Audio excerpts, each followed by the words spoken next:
नमस्कार सांग माने आज आम जानिबा उत्तम स्वामींकर लक्षण सब कौन होता है। हाँ सांग माने प्रथम तुम पत्नी विषय रे तुम बापा माँ आगरे किसी भी अभियोग करंतु नाही। एहा द्वारा तुम पत्नी उपरे बापा माँ क्रोध करथांती।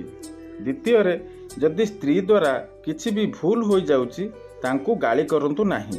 तांकु ठंडा टाइम रे बुझांतु एवं निजको कंट्रोल रखंतु। तांकु गाली गुलज करंतु नाही। तृतीय तुमर बीती जाइतिबा अतीत विषय रे तुम पत्नी को आगरे किछि भी कुओ नाही। कारण तुम पत्नी तुमको समाज आगरे एक प्रतिष्ठित व्यक्ति हिसाब रे देखिबा चाहती।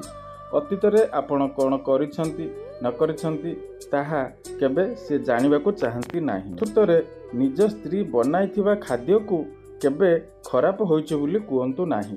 कारण से परिश्रम करी आपण को पई खाइबा बनाई थांती।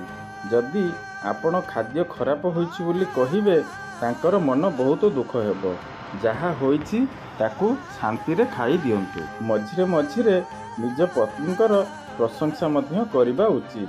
ताहा द्वारा आपनक पत्नी सबुबले आपनक ऊपर संतुष्ट होइथांती। पत्नी को द्वारा किछि भूल होई जिबारु तांकू क्षमा करि दियंतु एवं निज भितरे से समस्या को समाधान कर दियंतु। केबे केबे निज स्त्रींकर बापा माँ केमिति अछंती बोली फोन करी बुझंतु।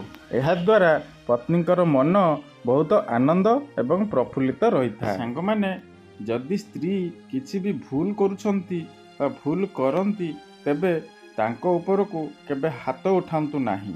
एहा द्वारा पति पत्नीक मध्यरे समस्या बहुत आगक बढ़ी जाए। उभयंक ठारू दूरे जाती। सांग माने एई सब नीति नियम मानि चलिले आपण पति पत्नीक मध्यरे उत्तम संपर्क स्थापन होबा सहित आपण मानकर दाम्पत्य जीवन खूब सुखमय होइथाय।